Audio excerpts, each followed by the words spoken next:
Every day on my Twitch live streams, people come into the chat and they ask me 3 different questions. It's usually along the lines of, 1, what mic are you using? The answer to that question is the Blue Yeti.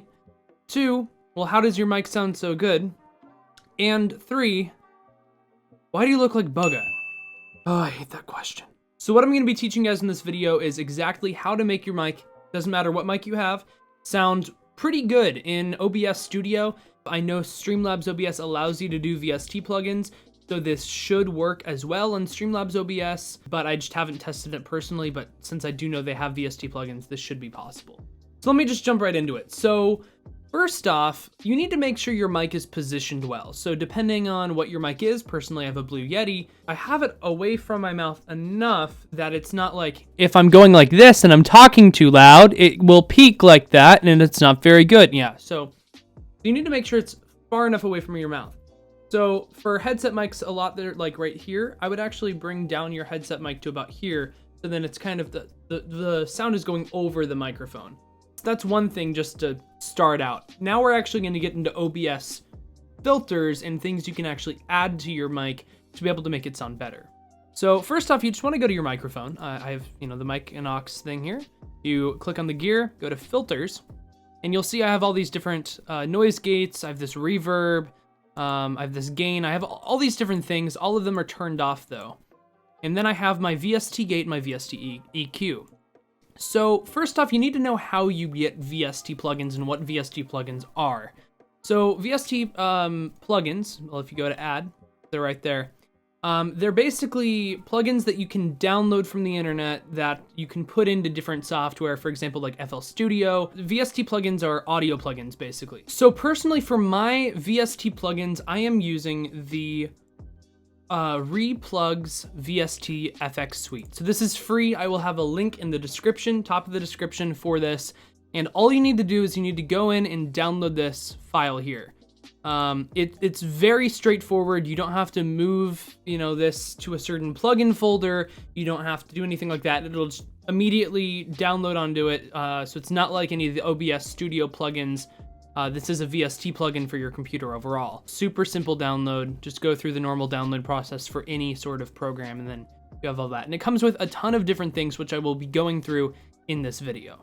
So once you have it downloaded though, you need to go to add, you'll right click on this, add VST plugin. And then if you click on here, it should pop up with a bunch of different things on here. So, obviously you see the REA comp, you have REA gate, you have all these different things.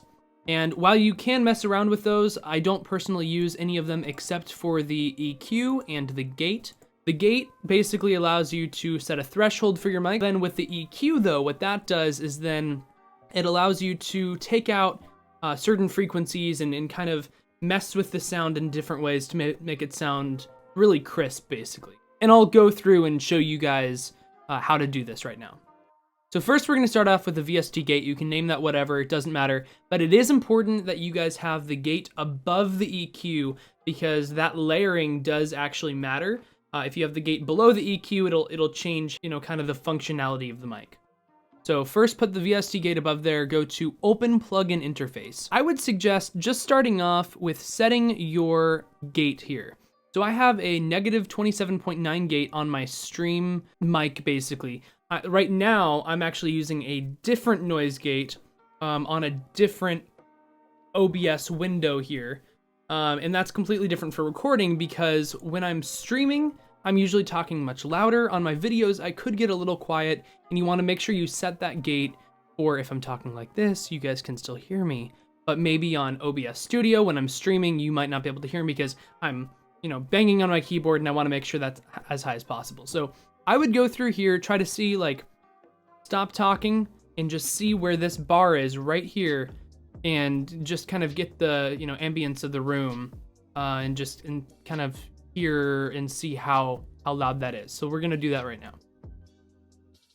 So we can see it's about right there where if no one's talking, there's no sound, it's just kind of maybe my AC going or a dog barking outside. That's how loud that is right there. So you wanna make sure that is at least above that. Now you also wanna do a typing test. So if you're just kind of typing lightly, nothing crazy, how loud that would be. So now let's try that. And of course, I just want to mention, you guys will be able, you guys should be able to at least hear this on the video, but through this noise gate for my stream, as long as it's below that little slider right there, then it won't be able to hear it.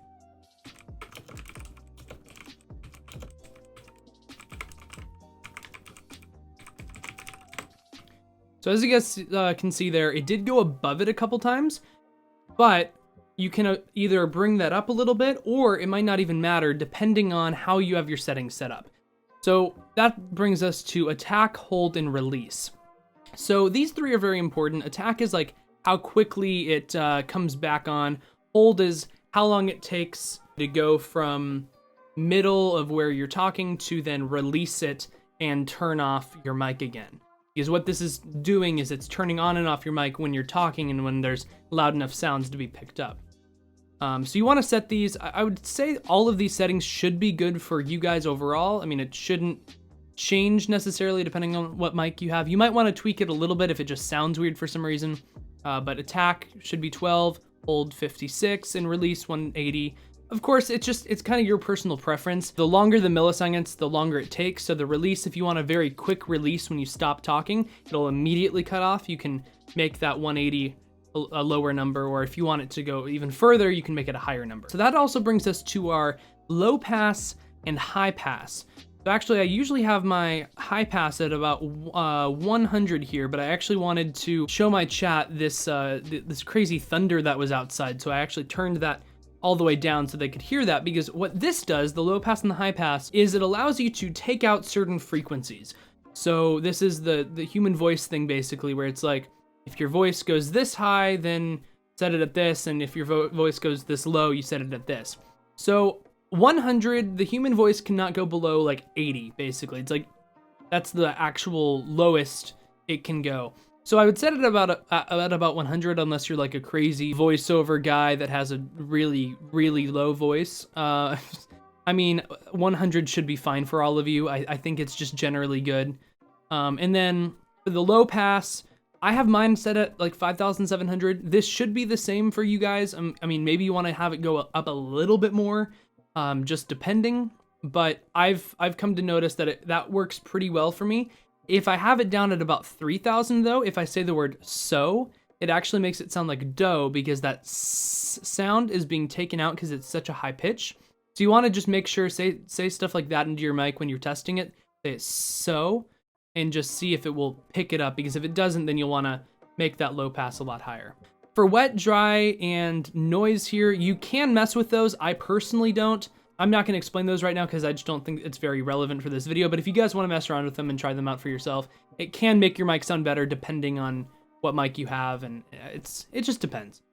So now let's jump over to our EQ settings. You just want to kind of mess with all these settings and just kind of see what sounds the best to you. So how you kind of do this and how you mess around with this is just by moving these little, and I'll actually create a new one here just so I don't mess up any of my current settings. You just want to kind of mess with it, and what this is kind of doing is just messing with your sound, so you can see the different like hertz my voice is at. So if I'm talking like this, you can go like that, blah blah blah blah blah, and you can kind of just take out certain parts that you might not need and make it just sound a little better. So if there's like very high-pitched noises that it's kind of similar to the high pass and low pass to a certain extent, but it's a little bit better. I mean, there's not really a good explanation for it, you know, with setting EQ. There's not like, hey, do this and this will be perfect. I would go through each 1, 2, 3, and 4 and just adjust it to sound where you want it, bring it up and down. For my EQ settings, I actually also gave it a 4.6 gain on there. It just makes my voice sound a little bit louder, and it also prevents peaking. So that's the big point about EQ, is if you're screaming into the mic, like, no, you know, like when you're playing some game or you scream and you're playing a horror game, instead of your, you know, mic going like crazy and peaking and getting all distorted and whatever, this will fix it by bringing it down and limiting the sound basically. So this is really good. This is how I set my Blue Yeti mic up in OBS Studio. But yeah, if you guys have any other questions, please drop them down below. I can reply to any of those. I'll be looking down in the comment section. Also, if you have any like lengthy questions that like, you don't think I'd be able to answer in just a YouTube reply or whatever, you can tweet me. You can come to my Twitch streams. I stream almost every single day. Twitch link in the bio as well, twitch.tv/EvanBear1. Join our Discord server. There will be a link to that below as well. I can answer all these questions you guys may have. If you have any issues with setting this up, please let me know and I'll help you guys out. Also, if you have any other, recommendations for video ideas, anything you don't know how to do in OBS Studio that you would like me to show you, just let me know and I'll make that video. So thank you so much for watching. I really appreciate it. Hope this helps you out and I will see you guys in the next one. See you guys later.